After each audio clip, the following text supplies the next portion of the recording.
That's where Mike keeps always stuffing there.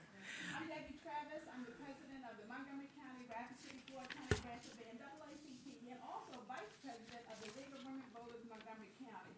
We welcome each and every one of you here tonight for our candidates forum for town council. The League and the NAACP are nonpartisan organizations, and our main focus is voter education, voter protection. And so we want to share with the community our work, but to make sure that you are informed so that you can cast your votes for any of the positions that are being open. So we invite you to join us. We have meetings, the NAACP has meetings the fourth Sunday of every month at 3:30 p.m. at the Old Hill Community Center. And the League of Women Voters have meetings, a membership meeting and a general body meeting once a year, or an annual meeting once a year. But we invite you to participate with us, join us, and participate in our activities. Again, I'd like to thank all of the candidates for being here tonight, and I would be remiss if I did not thank all the volunteers who helped to make this possible. We have tonight David Travis and Megan Doney, who will be our sorters. They will be taking your questions, so we have persons who will pick up those questions and they'll bring them to them to sort the questions. Also, I'd like to thank Karen Jones, who is our moderator tonight. Karen is our political action chair of the Montgomery County NAACP, so she'll be moderating and she'll give you some more details about the forum tonight. Again, welcome and thank you for being here. Hello again, everyone. It is so nice to see such a packed crowd for tonight's Christiansburg Town Council Candidate Forum. So this year, of course, as is every year in Virginia, a very important election year. So it's great that you all are engaged by being here. Tonight, we have 6 candidates who are vying for 3 open seats that will serve 4-year terms on our town council. And so tonight's candidate forum includes all of our candidates. And so I'm excited to welcome Josh Bryan, Harry Collins, Thank you. Matthew Hicks, Thank you. Tanya Hockett, Elizabeth Umberger, and Christine Walls. In preparation for tonight's forum, our candidates were provided with 5 questions. 2 to 3 of those questions may be asked. All other questions for the forum will come from you, the audience. You should have received a note card to submit your questions. If you have a question and don't have a card, just raise your hand and someone will bring a card to you and then take those to our question and answer sorters. All of the questions submitted will be screened for duplication, variety, and to ensure that the questions asked tonight are relevant to the decisions that a town council can make. Each candidate will have 2 minutes to introduce themselves and tell why they are running for office. As the moderator, I will address all questions to each candidate. So no candidate will be asked a question that's only directed towards them. Each candidate will have up to 2 minutes to answer each question. The timekeepers who are sitting in front will notify candidates when they have 1 minute left to answer, then 30 seconds, and then I'll tell them to stop. After all candidates have answered the question, a rebuttal may be given for 1 minute. Each candidate will then have 2 minutes to make a closing statement. And during that closing statement, candidates may address any previously asked questions. And so with that, is everyone ready to begin? Y'all feel good? Excited? Nervous? Yeah. Don't be, we're all friends. So we are going to start first with our introductions. And so we're going to do this in alphabetical order. So Josh Bryan will be first. All right, thank you very much. Thank you for hosting us, and thanks everybody for coming out. My name is Joshua Bryan. I've lived in Christiansburg about 18 years. I'm a husband, a father of 2 young boys, 4 and 6. I'm a concerned citizen, most of all. I'm a Marine Corps veteran with multiple deployments in Operation Iraqi Freedom. I'm a blue-collar worker. I started my professional career in the HVAC industry I transitioned to facilities maintenance as a supervisor, and I manage multiple types of facilities. The reason I'm here, I would say, is after some irresponsible planning threatened the safety and character of my neighborhood, I became involved, and we as a neighborhood, we came to council meetings and had our voice heard. I engaged a lot with council members through emails and phone calls. I didn't think that the process was a very good one. I didn't felt heard. So I'd like to change that. I'd like to be a voice for the citizens. I'd like to hear their concerns and engage with them thoughtfully, respectfully, not just short answers or missed phone calls, unresponded emails. And yeah, that's kind of why I'm here. And thank you again. Thank you. Our next candidate is Harry Collins. Thank you, Karen. Thank you, Karen. Karen, I got some broken ribs, and it's hard to move or talk or breathe right now. So I'm running because I want to serve the residents of this town. This is a wonderful place to live, a wonderful place to be. And I served on town council in 2016 through 2020.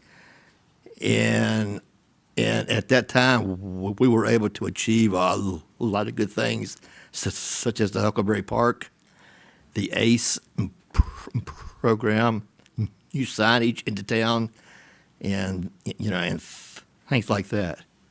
And a little bit about myself: I've got a beautiful wife. I've got 4 children.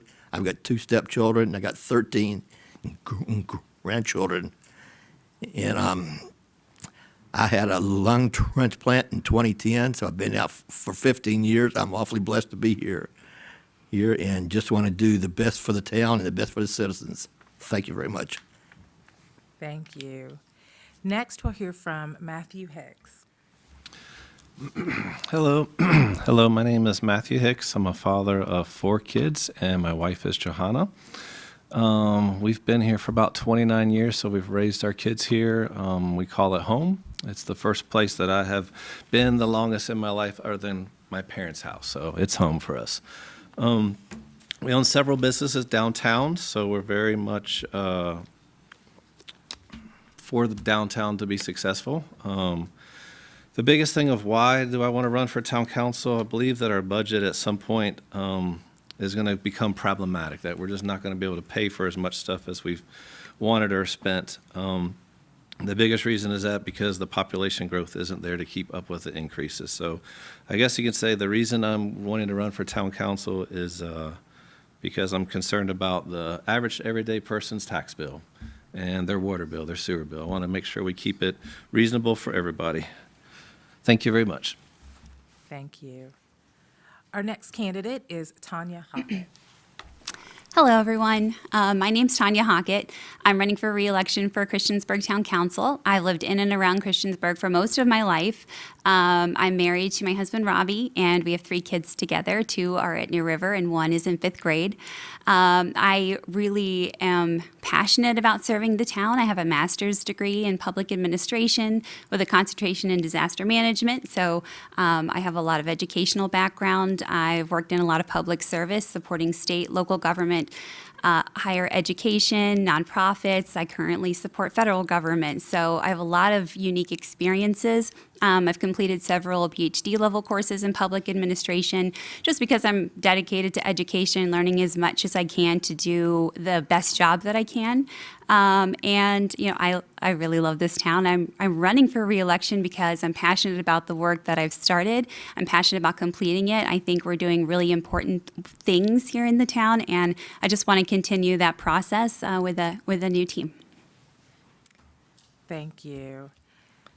Next, we'll hear from Elizabeth Umberger. My name is Beth Humberger. I've lived in this town for 39 years. I have a long heritage here in Virginia, and I'm very proud of that. There were farmers and teachers and doctors, and they invested. They built schools, they built churches, and they invested in our community, and that's I've seen people in our community who have invested in our community be maligned by some people on the town council. That's one of the reasons that I ran, because I believe that so many people in our community give so much to it, and that if we work together instead of try to find fault with each other, we'd get a lot further along. I also have been, my husband and I have been parents to at-risk foster children, and then we were living in Blacksburg. We wanted to buy a home, and we came to Christiansburg. I have a birth daughter, adopted daughter, and all of them have suffered from evictions except for one daughter. And I'm very concerned about the homeless in our community and also about affordable housing. And I'd like to work towards getting people together in our community to discuss and find a plan for that. So that, because this is going to get worse, and we need to have a plan and work with everybody in the community to make that work. And thank you for having us. Thank you. And the last candidate we'll hear from is Christine Waltz. Hello. I'm usually loud enough, I don't need a microphone. My name is Christine Waltz. I'm a Navy veteran. My specialty was pharmacology. I've been married to my husband, who's a train engineer, for 32 years. We moved to Montgomery County in 1999 after we completed our military service. I've been a resident of Christiansburg since 2015. I've raised 4 wonderful children, have a cat named Rotom, and 3 amazing grandchildren. I like to read, which I'm good at, and garden, which I'm not. I believe life is a continual learning process, and I'm passionate about things I care about. So if I get a little rambunctious, it's because I care. If people recognize me, it's probably because I walk everywhere. The reason I'm running for town council is to serve the residents of Christiansburg. I want to keep Christiansburg affordable. The budget forecast calls for a 2 to 3 cent increase in real estate taxes for the fiscal year 28-29. I realize that may not come true, but I want to avoid that for sure. Thank you. Thank you, and thank you all. So our first question, we're going to dive right in. Our first question reads, what specific professional experience or skills do you possess that will benefit the citizens of Christiansburg? And we will start first with Harry. Okay. Thanks, Sharon. I've served on the Christiansburg the Planning Commission for 12 years. I served on town council for 4 years. I've lived here for 18 years.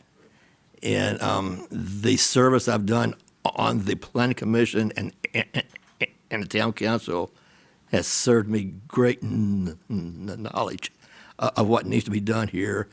I was instrumental in helping to write the Christiansburg comprehensive plan, and so I understand all the facets of that and everything, and experience, and plus I'm old. I've learned a lot in my time, so anyway. But you can always learn new things too. Thank you. Matthew. Let's see. What professional experience or skills do you possess that will serve the citizen of Christiansburg? So for me, growing up, I learned hard work ethic. Started work full-time around age 13. The ability to do that is because my dad owned an auto mechanic shop. So I had the pleasure of being around hot rods and fun stuff and grease and oil most of my young life. That taught me business skills. Always be a good citizens of everything that you take care of. Be nice to everybody. During that time also, my dad started and ran homeless shelters in Fredericksburg, Virginia for about 15 years of my life. So I got to see that side by side with him. So I learned a lot of hands-on experience at a very young age. I went on to get an associate's degree and a bachelor's degree and all those fun things that, of course, you do nothing with later, probably. And right now, most of my jobs have been in management and supervision. Past 25 years, I've been a local realtor. That's where one of my businesses is. I own a real estate office downtown. And so those would be kind of the professional things that I could bring to the table. Tanya. Yes. Okay, so as I mentioned, I'm running for reelection, so I have 4 years of experience almost on town council. During that time, I've served on many different types of committees. I've had exposure to a lot of different processes. I've also served as the vice mayor in 2024, so I had some leadership experience, in addition to my council person role. I have an 18-year-long career of serving in the public through my emergency management experience and through the different levels of government and government-related organizations that I've supported. Doing emergency management, it gives you skills to manage crises and think on your feet and handle really tough stress situations, which is why I can come sit up here on the panel. So I also currently work in emergency management. That's my career is still ongoing. I also work in leadership development. I do a lot of leadership development and training. I do lots of strategic planning within my role. I also serve as a senior leader within my organization where I manage multi-million-dollar budgets and do that with exceptional care and receive excellent feedback from the people that I work with. I have a really long-standing education that is surrounded, with public administration topics, where I've learned a lot of the ins and outs of how governments can and should work together and to support the citizens and work for the citizens. I'm also a very curious person, and I approach everything I do with a lot of curiosity. Thank you. Beth? I don't have as much money. Most of the things that I've done throughout living here for 39 years have been things that I've organized people to volunteer for and make happen. The outdoor classroom at CES was something I organized and got all the donations for, different people working to build that. I've done tree plantings with all the kids at the school, classes at the school at one time with the town horticulturalists, other tree plantings around town. At the Montgomery Museum, I've worked with all different kinds of people to make that garden happen. It's all volunteer. We've worked with ACE kids. We've worked with people for the court to have community service hours. I've worked with people who are retired. They're retired professors or other professional people. And we all work together, and it didn't cost us money just as much as time. And it's wonderful to have that experience with all those different people. I've also, my experience with my foster kids has taught me a lot about different situations that most people don't deal with in terms of court situations, guardianship, evictions, drug addiction, alcoholism. So I'm aware of those kinds of issues. And also, I've been a director of child care, which teaches you a lot of things about how to deal with people, parents, and children of all different walks of life. Been a lab technician. I've worked as a nursery, retail, and wholesale, in nursery and retail and wholesale, where you work with customers. And I'm also a master naturalist, a master gardener, and a lifetime member of the Native Plant Society. And those skills I've shared with the town on the committee's Visual Enhancement Committee, where I started a garden for 20 years at the depot because of that, and also the Sustainable Committee, where I work on now, and also with the Walk and Ride Committee, and the Sustainable Committee, we have now a plan for the town for moving invasives. Hasn't been implemented, but we do have a plan now. Thank you. Christine? When this question first came up, I was like, oh no, I have no political experience. However, from a professional perspective, my career as a Navy corpsman is about as close as you can get. When people come to you in the medical profession, they're at their most vulnerable. As a medical professional, people put their faith and trust in you to act in their best interest. You have to have open, honest, and sometimes uncomfortable dialogue. Asking questions, the right questions, is essential to a good outcome and to help solve problems. The medical profession requires collaborative effort. We have to work together. Lab technicians, pharmacy, the doctors, the nurses, everybody has to work together in order for us to get that good outcome. Attention to detail, following protocols, and caring for the people you serve, they're not an option, they're a requirement. And Joshua? Thank you. So experiences personally, just smart budgeting, both personally and professionally at my work. My facilities management skills, when it comes time for repairs of facilities, I'll know kind of better questions to ask to get the citizens a better deal when it comes to repairs and replacements. In my time in the Marine Corps, I got to see what world-class leadership truly looks like, and I have that also. I was part of the town, part of the governmental process, as I said earlier, with my neighborhood, and so I kind of understand what it feels like to not be heard, and I ultimately don't want another citizen to have to experience that, so I want to be a voice for the people. I want to be open and engaging with the citizens at all times. Ultimately, these seats belong to you guys, and we should, act with integrity at all times. And I'm a citizen just like you. I don't have any political experience, but I know what it means to be an engaged citizen. Thank you. Can I Yes. add some things? A few things I forgot to include was when I was on town council, I served on the street committee, and I served on the NRVRC, which is the Newer Valley, the regional commission, which has elected officials from all over the area serving together, to get things accomplished. And also, I'm a graduate from Virginia Tech. I didn't play football, so don't hold that against me. No. Okay, our next question reads, no organization is perfect. What is an area of inefficiency you have identified in the town government, and how will you propose to address and improve that area as a council member? I'm going to repeat this question just to give you all a little more time to think about this. So what is an area of inefficiency you have identified in the town government, and how will you propose to address and improve that area as a council member? And so the first person to answer this question will be Matthew. Yippee! Sorry. Let's see here. I got 3 minutes. How long can I sit here and smack my little paper down? Anyway, sorry. So area of concern that I've seen and just seems to be repetitively throughout almost every town council meeting would have to be the budget. It looks like that we're always wanting things versus really needing them. So I see that the budget's always an up and down, topsy-turvy, and we pull things from different places, and we overspend on things, and it's just not good, wise use of any practical budgeting system. So that would be the biggest thing.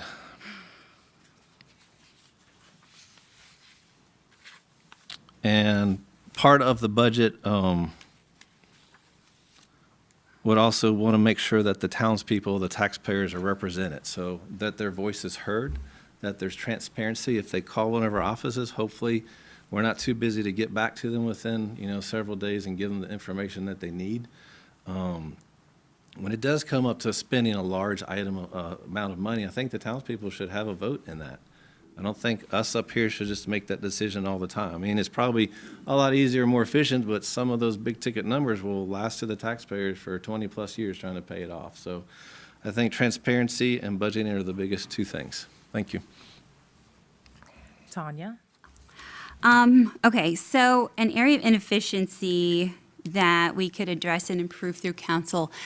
The first thing that comes to mind for me is the way that we chase the projects that we work on, that we target. I think that strategic planning is lacking a little bit at the town. I think that's the next phase. That's the next step for council, for leadership, and for town leadership. Just because sometimes I feel like we are chasing some of the needs that we have because they grow in urgency. And the things that we work on are so siloed that we miss opportunities to work on them in a collaborative way, or so that they complement each other, so that one thing helps another. And so I think there's a duplication of efforts there. Sometimes we find ourselves multiple people working multiple projects, and that is really inefficient. And I think we could maximize that with some really careful strategic planning. I also think it would be really important for us to have citizen involvement in that strategic planning process. Our strategic plan is outdated. It's time for it to be updated. And, you know, we've, in some committees that I serve in, for example, Streets Committee, we've created a group of citizens to advise us and give us their perspectives. That I would like to do the same thing to improve the efficiency in our planning and processes. Beth?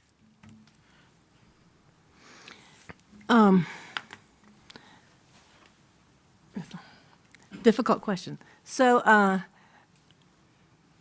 I would say that planning is really important. And good, the times that I've been canvassing, I've noticed some neighborhoods are very cohesive and well-planned, and people talk to each other, they're walking their dogs. And that we live in an older neighborhood, so we really cannot talk to our neighbors. So better planning would be something that I should see, and I like the idea. I definitely agree with the citizen input. We have so many skilled people in our community, and also through Virginia Tech and Radford, we have a lot of access to really good information, and that if we get more input, and I know that the town staff is wonderful in their response to things, and they're waiting for the council to instruct them, or us citizens to instruct them. So we need to do a better job of getting that input and planning. Christine? For me, a big thing that I've had problems with in the town sometimes is communication. I'm a little bit of a nerd, so I'll go through web pages and there'll be information that isn't accurate or is a little bit off. And I know, like, Christina does her best, but I also know, like, even with programs, there are times where we have information that's in there that is not up to date. Things like the farmer's market, I don't know that we've updated the processes the way we should, and I think I can help with that. Like I said, I'm very type A. Joshua? I think infrastructure is a place we can pay a lot of attention to. In my campaigning door to door, speaking with people, I've noticed a lot of complaints about stormwater and damaging properties and places of worship and businesses. You know, we need to prioritize these replacements. We have great parks, we have a great aquatic center. We could shift some focus from our wants to more of those needs that we could use. Thank you. And Harry? Infrastructure is exactly what I was going to say. And, yeah, and I think that's the most important job for a person on town council, because you got the water, sewer, trash, you got the police department, you got the fire department, you got the rescue. If any of these are not up to par, we're all in trouble, okay?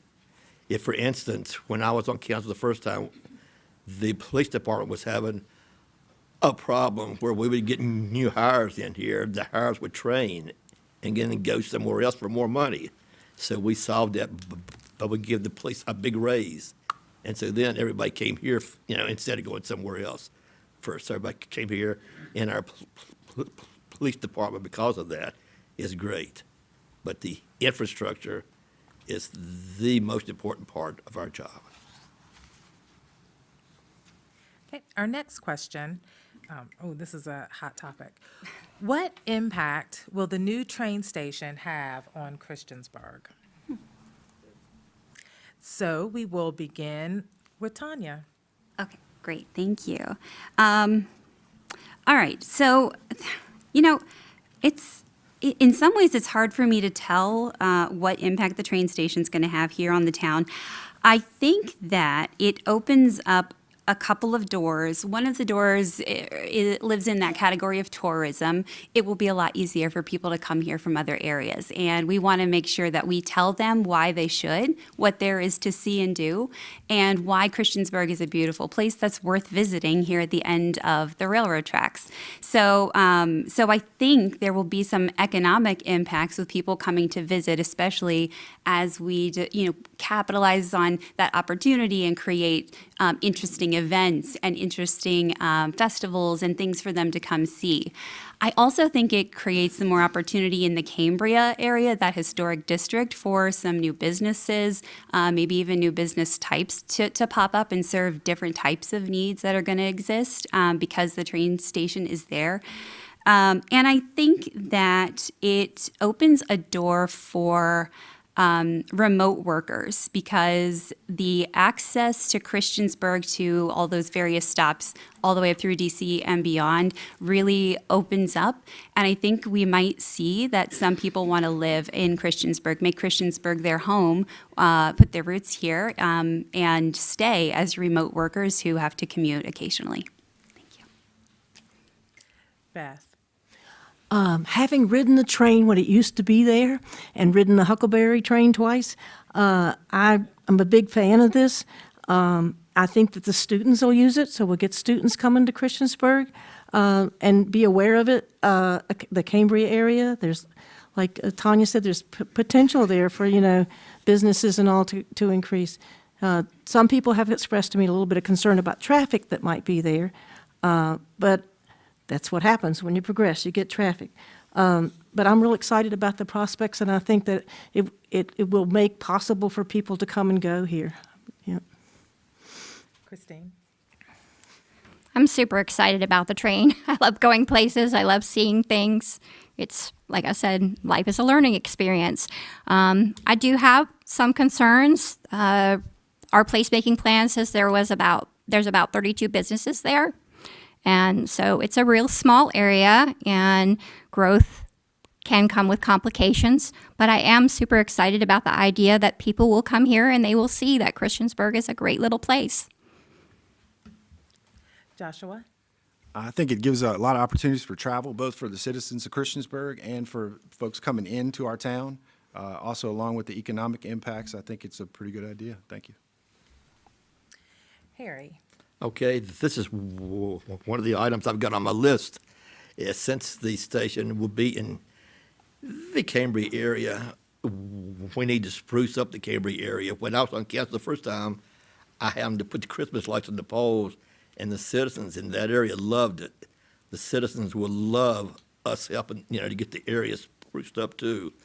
Do whatever we have to do to make it look good for people who travel in here.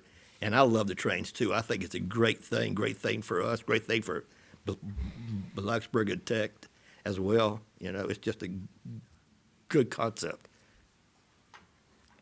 And Matthew. I think I agree with everybody has said. The train station is kind of putting us back on the map. We are majorly invested by the state of Virginia, so they still care about us. I hadn't forgot about us. Anyway, hopefully it will definitely do everything that everybody said, spin off some business growth, create some more opportunities, give us incentive to, maximize the beautification of the Cambria area, and those citizens can enjoy participating with that process. Overall, it's going to be a great thing. I just hope that the train station can keep up the excitement for the long haul there, but it'll be there now, so nothing we need to worry about. It's the train station's thing. Thanks. Okay. And so our next question is, what plans do you have to address housing affordability in Christiansburg? And so this question, we will first begin with Beth. Okay. One thing, like I said before, I've noticed that the design in some of the communities is not not helpful to people try to get together as a community. And we've become very isolated, and some communities have. So I really think that when the planning happens, it should be planned areas in those areas where people can gather, where people can play. And that's critical for the students, the children that are there. Children need like a basketball court or something of that nature. Now, what was the question again? It was affordable housing. Okay, so and as I said, my foster kids have experienced all this. So, and the reason that Fred and I came to live in Christiansburg was because we were living in Blacksburg and we could not afford the housing, and that was 39 years ago. So Christiansburg has increased now. It's not as it's still more affordable than Blacksburg, but not. So that is something that I would like to see people get together, realtors and different people that are construction people, people that are deal with social services, to try to make, we need a plan. We need a plan as a community to deal with what's upcoming, more and more homeless people, more and more people that need food. And we need to have a plan as a community. All these different organizations need to get together and instead of everybody being siloed, and work together to have a plan so we can deal with affordable housing and also with homelessness. Joshua. My thoughts, because this is a nationwide issue, my thoughts are to find those organizations who are having success in this area. I can think of Habitat for Humanity, for instance, and work with them and empower them to build affordable housing effectively. I feel if the municipalities got together with organizations like this who are actually succeeding, and we got creative, we can make a positive impact. Thank you. Harry. Okay, Christiansburg is a great place to live. At the present time, the housing is expensive.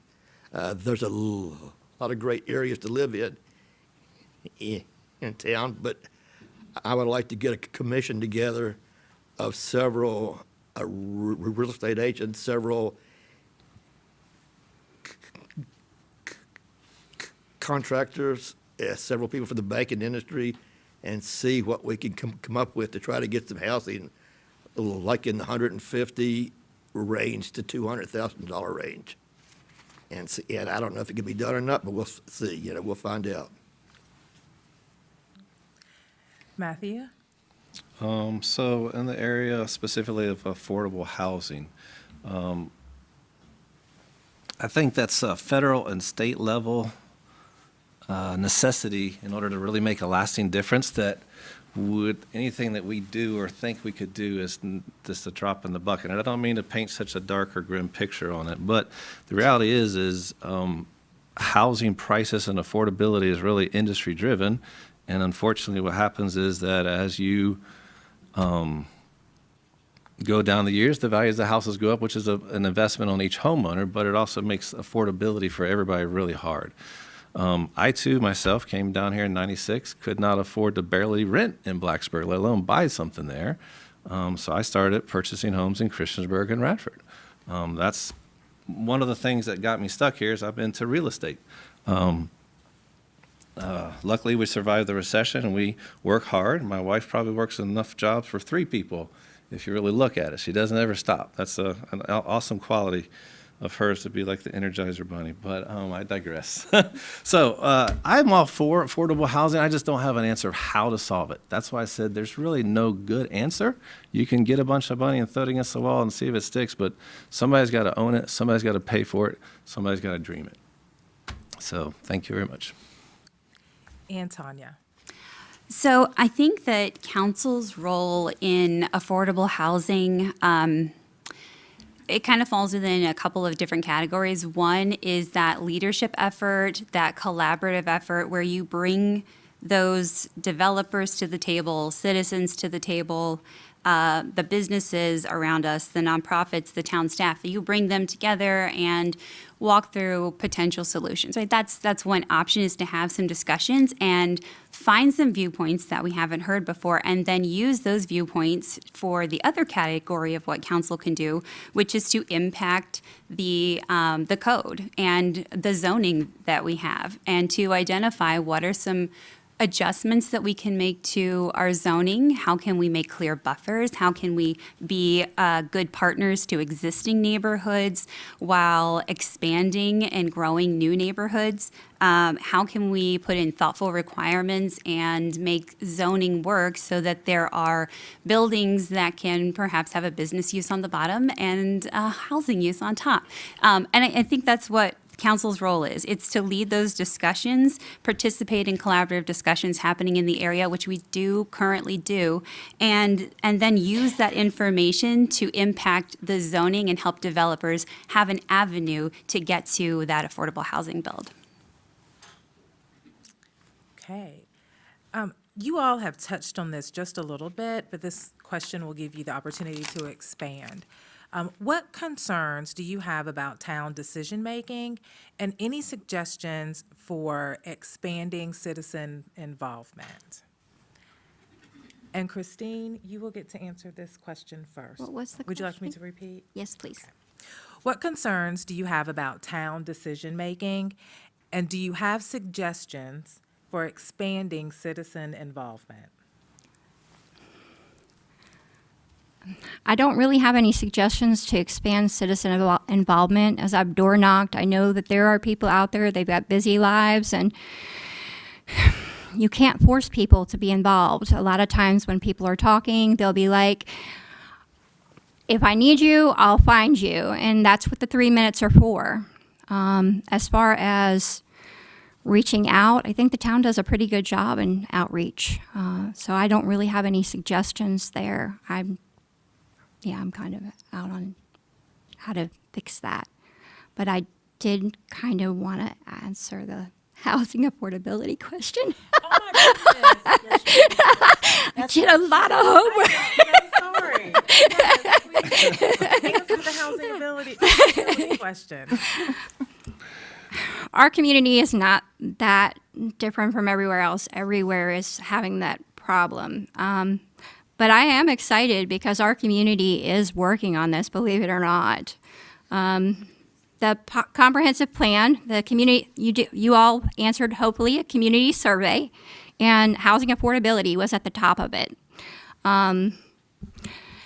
The comprehensive plan committee has already met, and when they were there, they discussed 3 different goals, 4 different objectives, and 25 policies.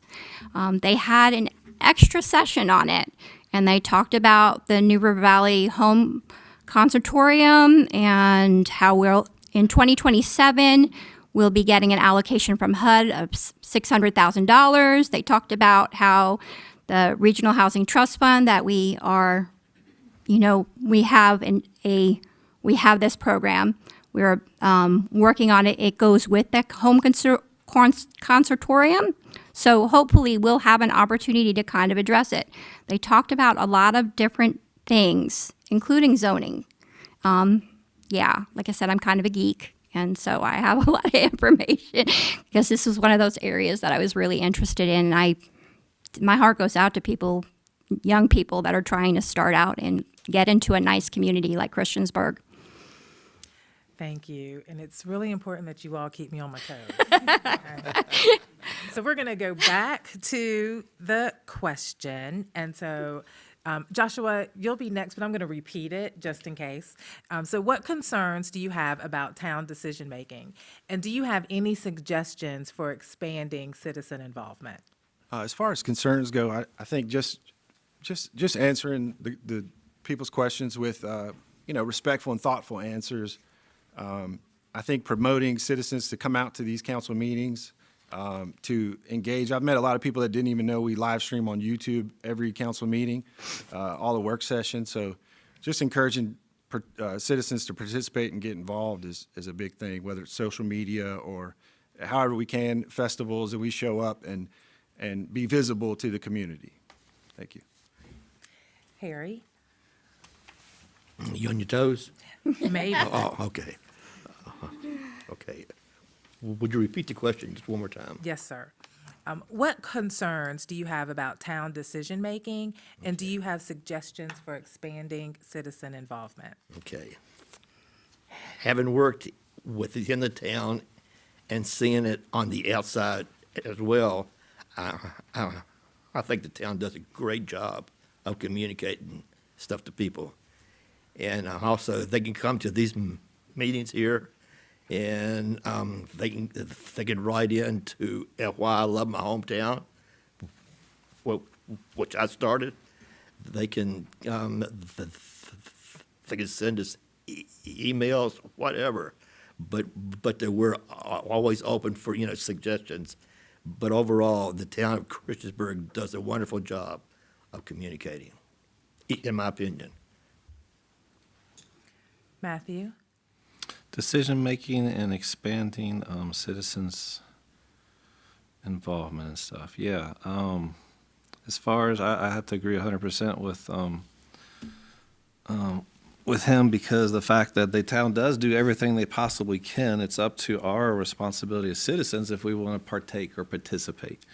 And typically with any industry that's out there, there's going to be 20 or 30% of the people that do all the work or stay the most involved and that kind of stuff. And until it becomes a problem in your backyard or whatever, it doesn't really come up that much as a concern. So decision-making, yeah, definitely a lot of things there that can be improved upon. Do I have any eloquent words for you? No, I don't. But yes, definitely always need some help. And hopefully we could get some, the head supervisor of every department together and work together to, hey, guys, what are you seeing in your area? Because that's your specialty. How do we make this better? Those kind of things, yeah. And then the citizens, we could offer more things that they would like to do or more involvement with things that they would like to do if they want to participate. Thank you very much. Tanya?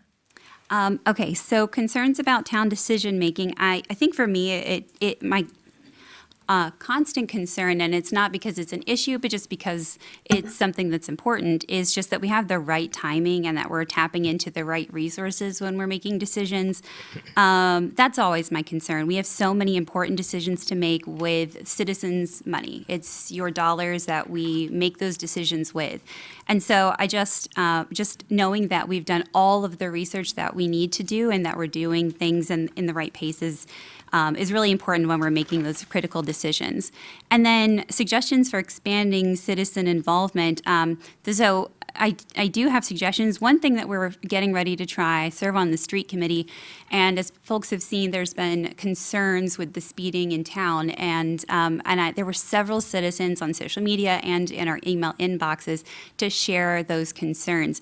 And so the street committee got together, we talked about each of those concerns. The police department did a wonderful job of increasing their presence, but we were starting to get tapped out for ideas on how to handle the behavior of other drivers. And so we thought, let's go straight to the experts of those neighborhoods. Let's go straight to the people who had the concerns and issues. We have invited them to the table, and they, I think, are really excited to join us to advise us and tell us, what are you seeing? What do you think would work? Let's call in experts and let's get those town citizens in those neighborhoods at the decision-making table. And I think there's a lot of ways we can duplicate that process in other areas of town. And last, Beth. Okay. The reason I'm involved as a citizen, well, I've always been involved wherever I've lived. But my daughter, Sadie, said, Mom, I'm on a committee. She had to do hours in the high school. At that time, high school students, I don't know if they do now, but they had to do a certain amount of community service. And she and her friend were on this committee, and she says, I think you would like this committee. So that's how I got on the Visual Enhancement Committee and ended up being a secretary and asked them to bring in speakers for 15 minutes to tell us things about different things in the community. That's how I learned about CI and its background for the first time. But that got me involved, and I wonder if we should not try to get students on these committees, and because I think a lot of students, if they start when they're young, they continue doing it. I like the fact that Sam Bishop last time asked about interested in streets, because there's always been a problem on my street. So I started, as I was canvassing, I went down my street and asked people what they would do, and they had the same concerns I did. So I'm going to compile those and take them to the street committee, because it's always been a problem on our street with speed and safety and no sidewalks, and the ditches have finally been filled in. But anyway, and also in the town, I mean, if you ever work with the town staff, they're extremely helpful and very knowledgeable. And from the time I've gotten involved with this, they will be clearly state to me what can and can't be done, and how, if I want to do something, how to do it. But I do think that we do need to, I don't know how you communicate better, and it really bothers me, and I fussed at my friends for not coming to town meetings or come to the committee meetings, because you do have input. It is amazing when you're there, when your presence is there. You have a say. You see what's going on in a different way, and you can talk to people afterwards.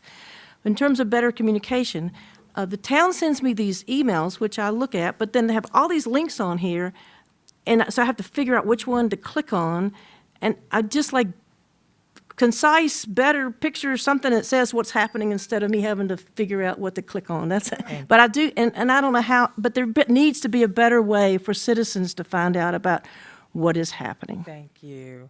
It is a lot of clicking. Okay, our next question refers back to budgeting a little bit. And so the question reads, with lots of discussion concerning budgeting, what is your vision for attracting and retaining quality employees in the face of inflation? Joshua? Fair and competitive wages, I think, is a good place to start. I'm not sure, I'm not very familiar with the incentive programs of the town employees. I'm not privy to that information, but I think, you know, a decent pay. I have looked at their salaries as far as the affordable housing argument and kind of what town employees make. And I think that, you know, fair and reasonable pay is a good place to start. And I would like to review some of those incentive programs. I could give you a better answer. Thank you. Harry?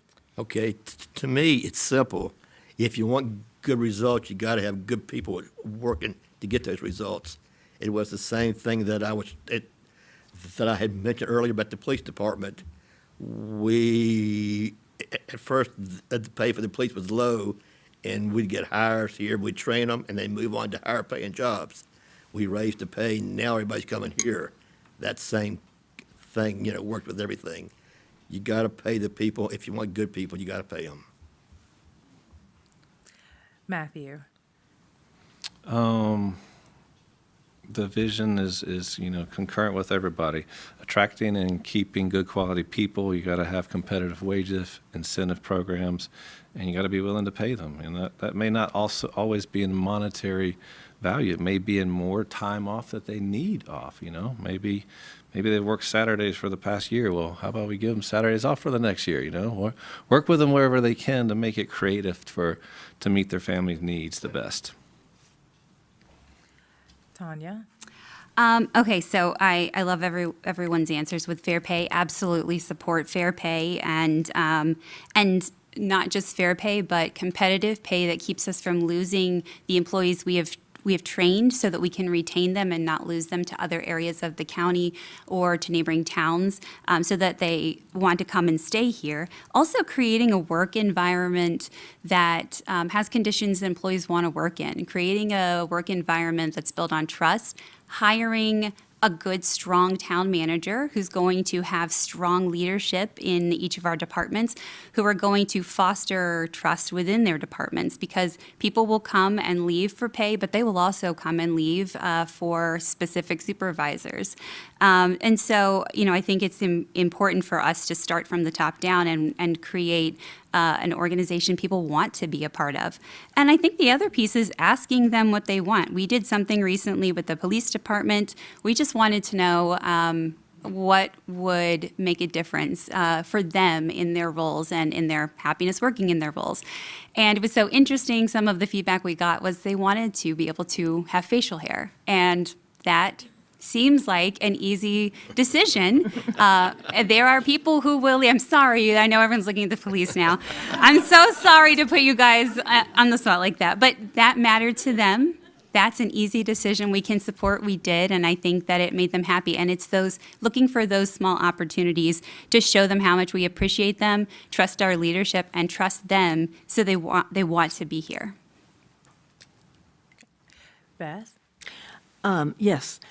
I think important to have good pay and also respect for the workers. And one of the things that keeps me at a job when I was working, or even now when I'm doing volunteer work, is if I'm respected and also if I'm listened to, and also if I have a say in what's going on, and also if within a boundary, I can use my creative skills. And I think that that keeps people in jobs too, that they have to feel like they enjoy being there and have a chance to express themselves. And Christine?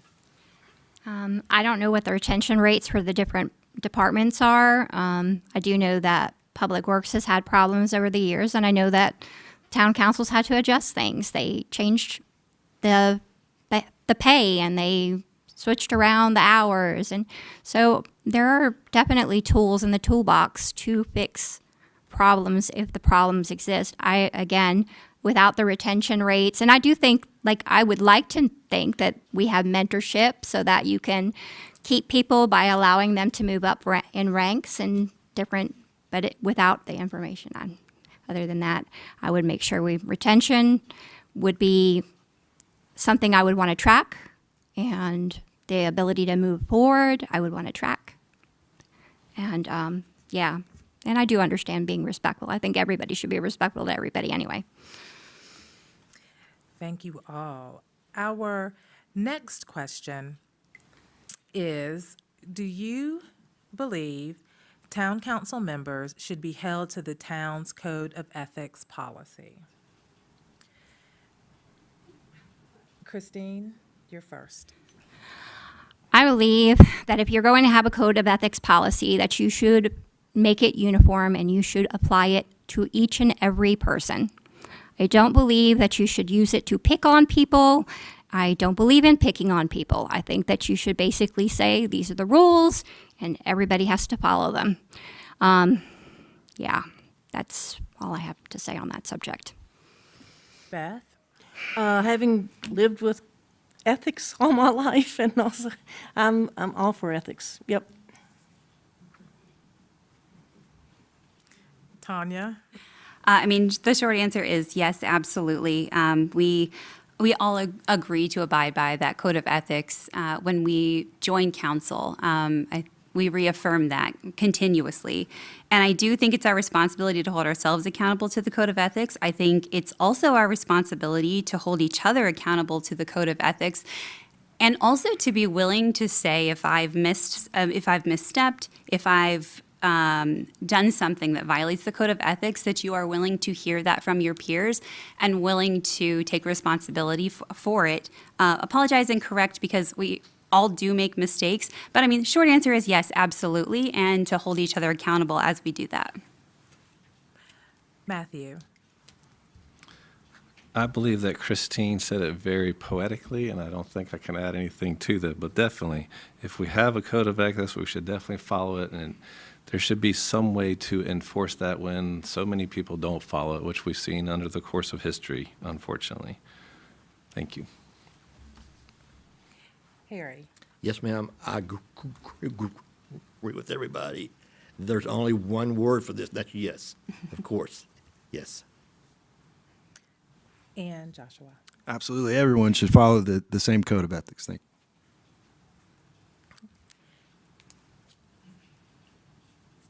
So our next question that has come from our audience reads that we've heard several candidates talk about smart growth for Christiansburg.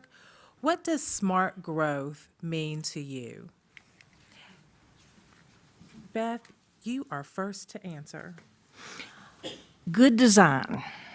I had a mother that was designing clothes and stuff, and good design, it saves time, it saves energy, it wears well throughout history.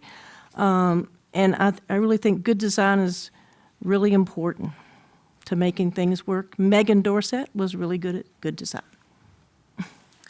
Tanya?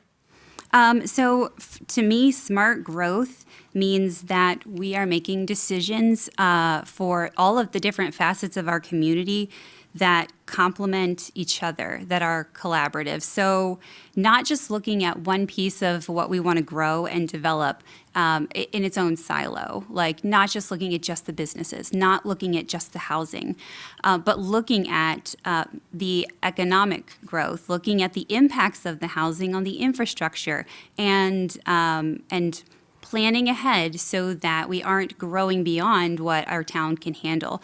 And I think that just kind of goes back to that strategic plan. Smart growth to me is strategic growth. It is looking at the whole picture. It's looking at a comprehensive picture, pulling those pieces together, identifying how they impact each other, and then creating a plan that that doesn't surprise us as we begin to grow. Matthew? Smart growth, in my opinion, is really equalizing everything that they said to, but prioritizing infrastructure improvements, making sure that you have the infrastructure to handle the growth down the road for the future.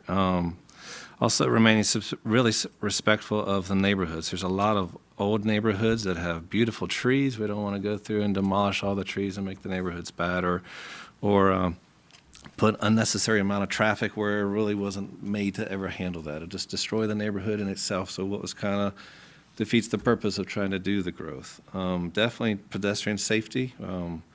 We've grown so fast that we haven't got sidewalks hardly anywhere. We're doing a really good job trying to get them there, but that's a thing that keeps getting lagged behind. I know all the new developers are required to put them in, which is great. That's a great savings for the citizens that the developers would do that. And then traffic flow, just monitoring that over time in different places as we get a lot of congestion and stuff. Thank you. Harry? Okay, smart growth, I believe, comes from smart planning, and that comes from electing the right people for town council. And also the comprehensive plan, it should give us an idea of where we should go, and that needs to be done, by several people who know what they're doing. But seriously, smart growth is smart planning. Joshua? I would say smart growth is finding a balance between maintaining the safety and character of neighborhoods, as well as can the infrastructure handle it, like Mr. Hicks said. You have to consider all those things as a balance and what's best for our town. Thank you. And Christine? I actually consider this the big challenge that faces Christiansburg. It's about balance, as Josh said. It's about managing growth responsibly while keeping budget in mind, and also the burden the taxpayers in mind.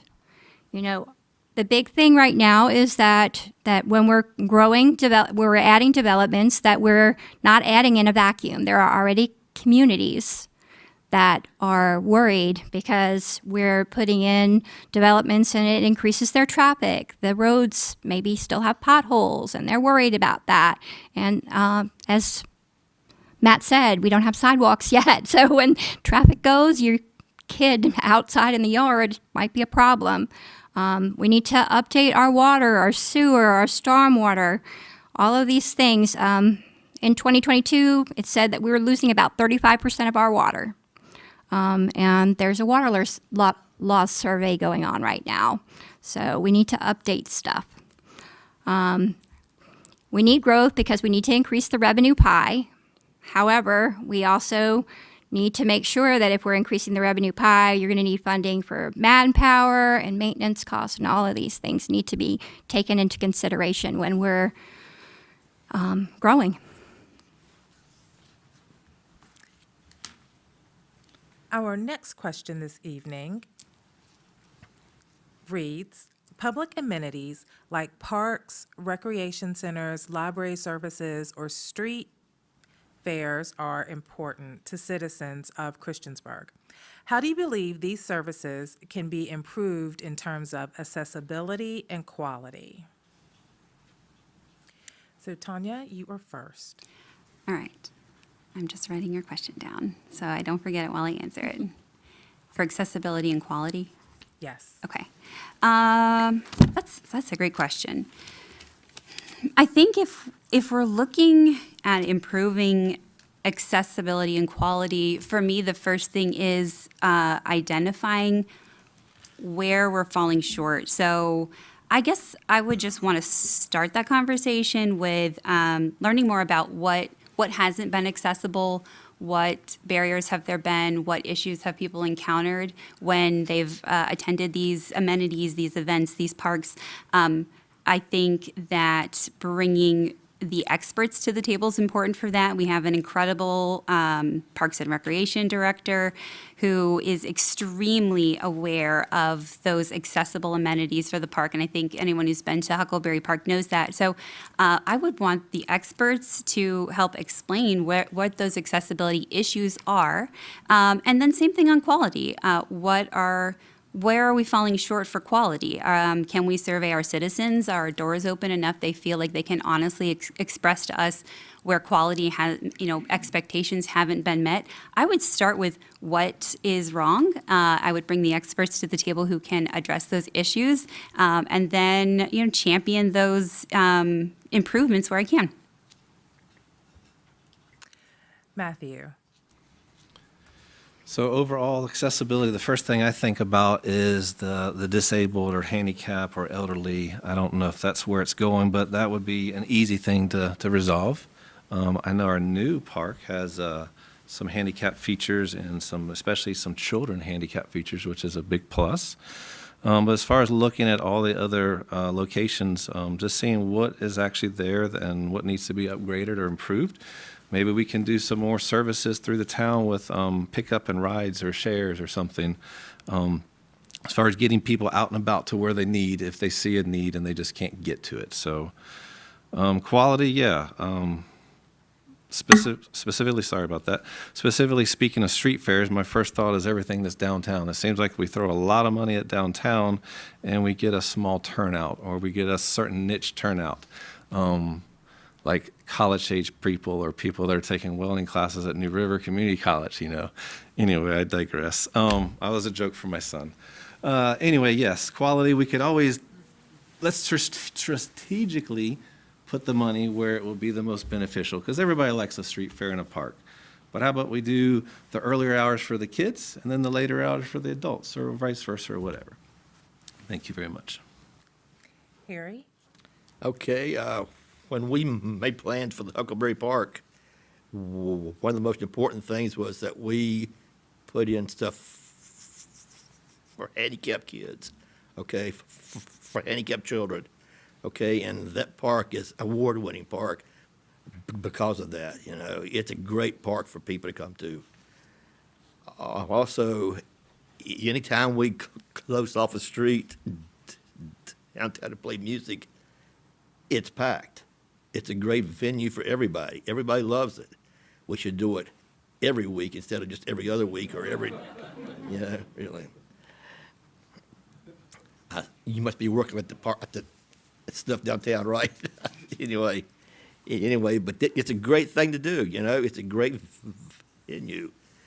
And also, it gives the food trucks, place to come and stuff like that as well, too, so. And also, if we possibly could, I would like to see a park created with statues of people like William Christian, who's the man that Christiansburg was named after, Booker T. Washington, or William Schaefer, who started the Christiansburg Institute, or Davy Crockett. All those folks lived here, and it would be great to have something up at the Huckleberry Park, a small area with their stuff there. Thank you. Joshua. I think we have great parks, great libraries. I think they're all very accessible.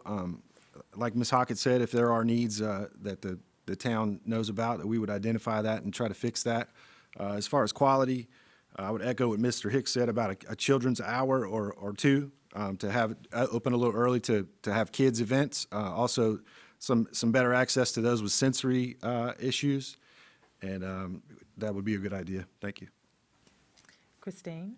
One of the things I've heard when I'm outdoor knocking is that we really lack connectivity in this area. One of the things that sidewalks. I've had people in neighborhoods like over at South Hill where they've said, if we had sidewalks, it would be easier for them to go to the downtown festival. So sidewalks, I think, would be key for me on this. We do have a lot of good things. We spent $95,000 on the downtown festivals this year. That's what the budget has. So it's not, I don't think it's that we're lacking. I think it's just that people need to have the means to get where they need to go. And Beth. Yes, that's I've been canvassing, and I knocked on a door with a woman who had been in college just a little bit after me. I lived in Campbell and she lived in Eggleston. and she was in a wheelchair, and I asked her if she ever used the Go Anywhere bus, and she said no. And she basically stayed in that trailer, and we've seen that in, that there seems to be more isolation, and it would really be good if we could figure some way. I'm going to go back to her and try to encourage her to use the Go Anywhere bus, but, because we do have a lot of possibilities, but for some reason, we're not getting that communicated. And the farmer's market is that's an excellent place because does have handicap access and things like that. So I think we make a good effort, but we could probably do more to try to get people to understand that we want them to be part of it. Okay, and we're winding down, and so this is going to be our last question of the evening. And so the question is, what is the top challenge faced by Christiansburg, and how would you address that challenge? And so we will begin with Matthew. Top challenge. That's a hard one because I think there's several of them, but definitely everybody has kind of hit on it here or there about the aging infrastructure and how we have planned or not planned, or how do we address those things as we're growing so fast, we're not taking care of the little things that need to be taken care of, or we're growing so fast, I don't know the behind the scenes there, but I just see it as a citizen. Our roads are falling apart often. We've got water breaks often everywhere. Since it's a common rumor for townspeople to chat about this or joke about it, it must be a pretty large effort that affects everybody. So definitely my top challenge I see is how to correctly take care of our aging infrastructure, water, sewer, stormwater management, all those kind of things, roads, streets. But how do we keep the people in leadership that is going to take care of it for the next 10, 20, 30, 40, 50 years? So it really comes down to a full frontal look at our organization as a whole, our leadership team. How are we promoting our managers? How are we keeping them happy? How are we promoting within to better serve our town as a whole overall? Thank you. Harry? Okay. I had an appointment with the director of finance about a month ago and asked her, at what stage the town was in as far as finances. And the town is in great shape right now. The Huckleberry Park is even halfway. Well, they financed like 16 million. They only owe half of that now, so that's a good sign. But just like he said, I think the most important thing is the infrastructure. You got to have water, sewer, trash, police, fire, rescue. Without those things, you're in trouble. So you got to plan and make sure that you got those things in order. And according to her, we're in good shape. Joshua? I would echo that. Is say infrastructure. I mean, we have some bad areas that could use some fixing. Like I said, stormwaters. I've talked to businesses, homeowners, places of worship that have all had flooding problems after big storms, and this really needs to be addressed. Thank you. Christine? Well, like I said earlier, I thought that managing growth responsibly is our top challenge. The reality is that it requires balance. We're going to have to pay attention to the budget. You can't have everything. We're going to have to pay attention to the taxpayers. And the placemaking plan, we started out with 22,250 back in 2018. We have about 600 people more 8 years later. So, and I think some of that is that some people are moving on because they feel like they can't afford here anymore. I feel like we have to pay attention to all three components, not just this is what the town needs. It has to be this is what the taxpayers need, and this is what the community needs. The infrastructure is going to be a big thing, I think. Beth? I think for me, it's citizen participation. I'm not going to say it. Anyway, people participating in their government. We have a lot of smart people in our community. We have a lot of caring people in our community. It takes time to come to a town council. You can watch it on videos. It's not the same as being present. So we need to educate, people need to, they will not know what's going on if they don't come and participate and be on committees or attend committees. And if we work together as citizens, we can solve problems, because we have a lot of really great people in our community who give hours of their time without being asked to be paid to make things work in our community. And I think that that's something that bothers me, that not enough people participate in democracy. And Tanya. Okay, so I think that the top challenge there have been excellent answers, I think, to this question. And I think of each of those answers, but for me, it comes down to managing a lot of different needs with a limited amount of resources. I think that is the constant challenge. And within those needs, infrastructure is absolutely a really critical piece of that. The emergency services are another really critical piece of that. We have so many important needs, and we do have finite resources, and we need to be really careful with those resources. They don't belong to us, so we have to be really, really careful about how we prioritize things. So I think that how I would address that challenge comes back to the strategic plan that I've mentioned, developing and updating our strategic plan, setting clear priorities that are not just the council's priorities, but are the citizens' priorities and informed by the citizens, and then championing those within the council so that we can give the staff that guidance and direction. Thank you.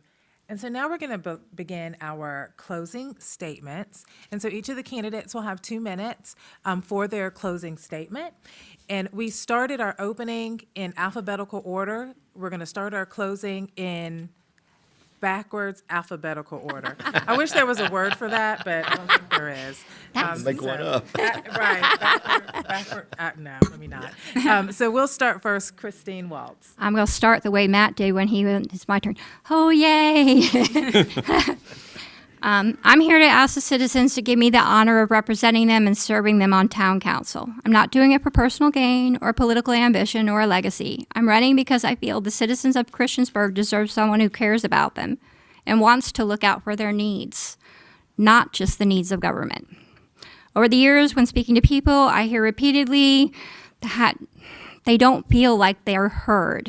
And there's almost a disconnect because you have this venue, but then there's a fear of coming up and actually talking. I'm hoping that I am approachable, and by being approachable and accessible, that people will feel like they can be empowered. Thank you. Elizabeth Umberger. I think that I'm running because I'm a frugal person. That's how Fred and I have money now. And I think that that's something that everybody would like to see, the taxpayer money that they give. And that's as a patriot, I believe it's our patriotic duty to pay taxes, and I do not begrudge the tax money that I pay. I do think it's important that we as citizens don't come just to town council meetings when we want to complain, but we come and contribute. We become part of the decision making, and that's what I'm going to say to you all. Everyone here that's in the town of Christiansburg, if you have not been to a town council meeting, if you haven't been to a committee meeting, my experiences has been over and over again for the last, I don't know, since I've been here, that if I come, my presence is heard and it is respected. And so I think that's what I'm asking of each of you, to become participants in the government. And I would like to be part of the decision-making and try to make that happen for more people, that they become and be participants. Tanya Hockett. So serving on the Christiansburg Town Council for the last 4 years has been a very important honor for me. I am very passionate about seeing our town grow and develop into a place that maybe one day my kids will want to stay and live at. I really love problem solving. I like connecting with our citizens. I'm usually, when I get an issue, I'm chasing it down before I even get the next response in. I'm just passionate about Christiansburg. I love this area. I care very much for our citizens. I really care about getting good information. I care about making decisions that reflect the citizens' interest. And I'm here to be educated, but I'm also here to be open. And citizens have changed my mind many times on issues that I've come knowing the direction I wanted to take.